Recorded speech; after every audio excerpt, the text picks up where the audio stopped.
Break के बाद आप सभी का बहुत बहुत स्वागत है। विधानसभा चुनाव को लेकर मुख्यमंत्री प्रेम कुमार धूमल का गृह जिला हमीरपुर काफी अहम माना जा रहा है और धूमल के इस गढ़ में कांग्रेस पार्टी के नेताओं की कोई खास सक्रियता देखने को नहीं मिल रही।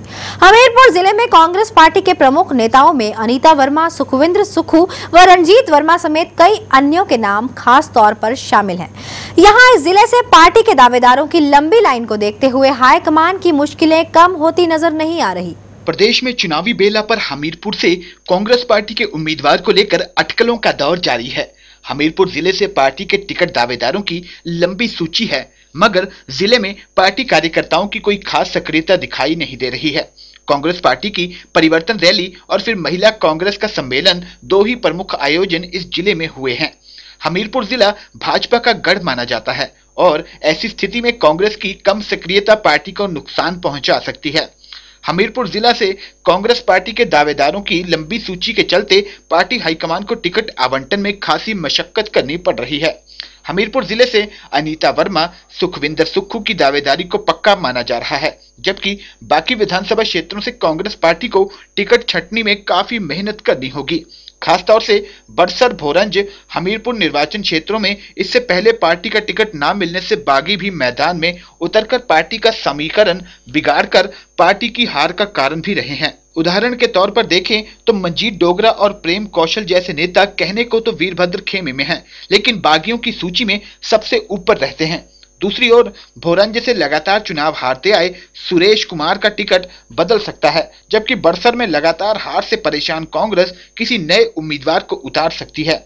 उधर पूर्व मंत्री रणजीत वर्मा और नरेंद्र ठाकुर में हमीरपुर सीट से टिकट को लेकर जुगाड़ लगाए जा रहे हैं, मगर रणजीत वर्मा की कांग्रेस आलाकमान से नजदीकियां उन्हें फायदा पहुंचा सकती है।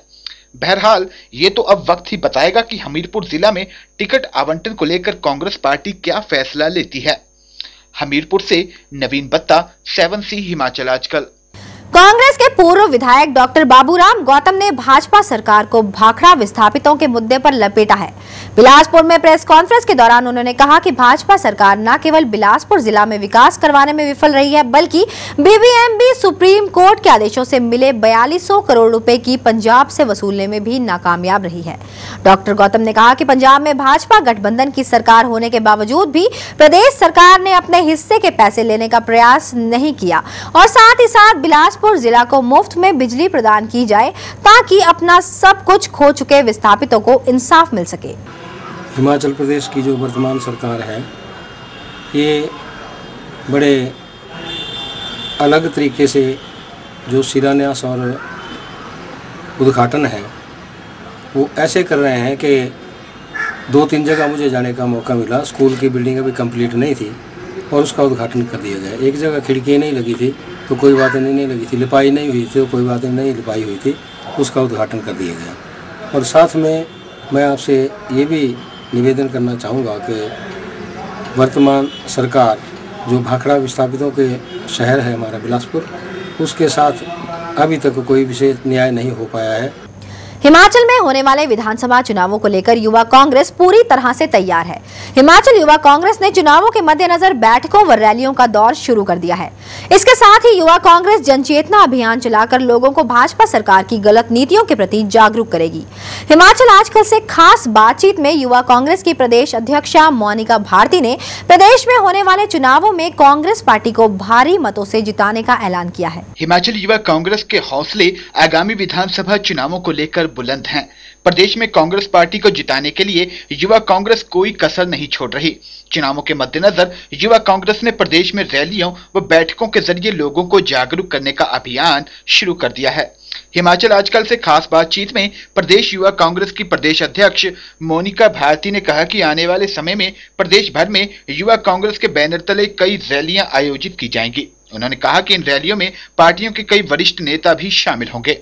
उन्होंने कहा कि युवा कांग्रेस एक जन चेतना अभियान चलाकर लोगों को भाजपा सरकार के झूठे दावों पर जागरूक करेगी। उसके तहत हमने बहुत सारे ऐसे रखे हैं कि बड़े प्रोग्राम में हमने प्लान किए हैं कि हम हर लोकसभा में एक बड़ी रैली निकालेंगे और हमारी इसमें गुजारिश होगी हमारे सीनियर लीडर्स से भी कि वो भी उसमें शामिल हो।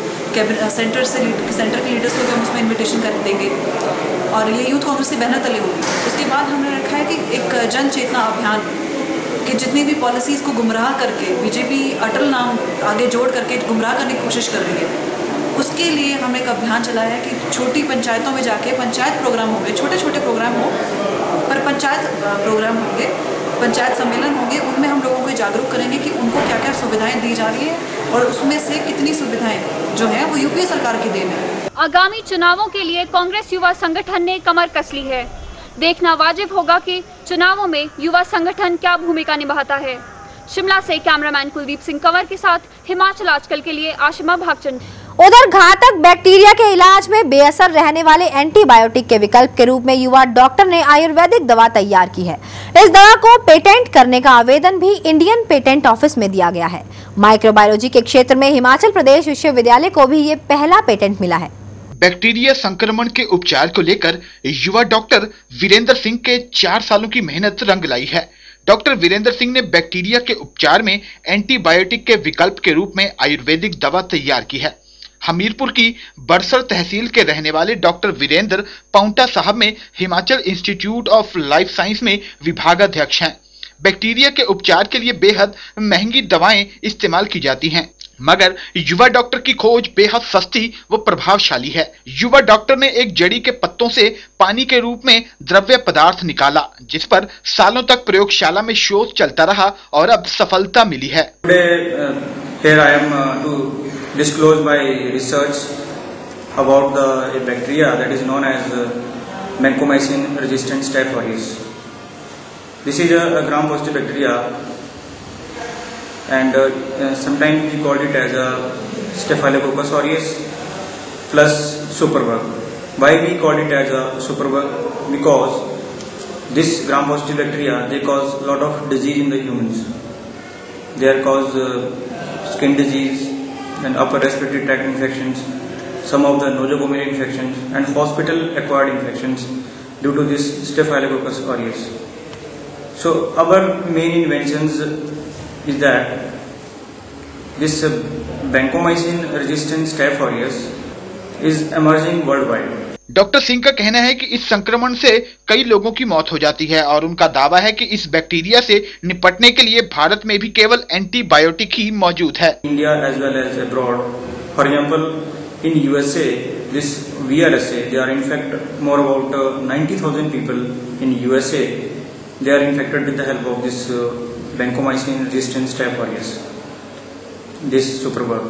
So it's more dangerous to treat than HIV in USA. Just like same in India, the prevalence of these types of bacteria is more than between the 70 to 80%. So we collected a lot of samples from our Puran hospital, Paonta Sahib, the patients which are admitted in our hospital, and collect the various samples of skin disease patient. Our management of this Himachal group of institutions, they are support a lot during this research activity in our department. छात्रों ने doctor Singh के शोध को विद्यार्थियों के लिए फायदेमंद बताया। I feel proud for my teacher. तो हम भी आगे काम कर रहे हैं उस पे, तो hope so we will also get another patent within 2-3 months. फिलहाल डॉक्टर सिंह ने इस समय जड़ी बूटी के नाम का खुलासा नहीं किया है, क्योंकि दवा के पेटेंट को लेकर औपचारिकताएं बाकी हैं। नाहन से सतीश शर्मा, 7C हिमाचल आजकल। वक्त हो चला एक और छोटे से ब्रेक का। ब्रेक के बाद आपको दिखाएंगे कि क्या कहना है हिलोपा के प्रमुख महेश्वर सिंह का।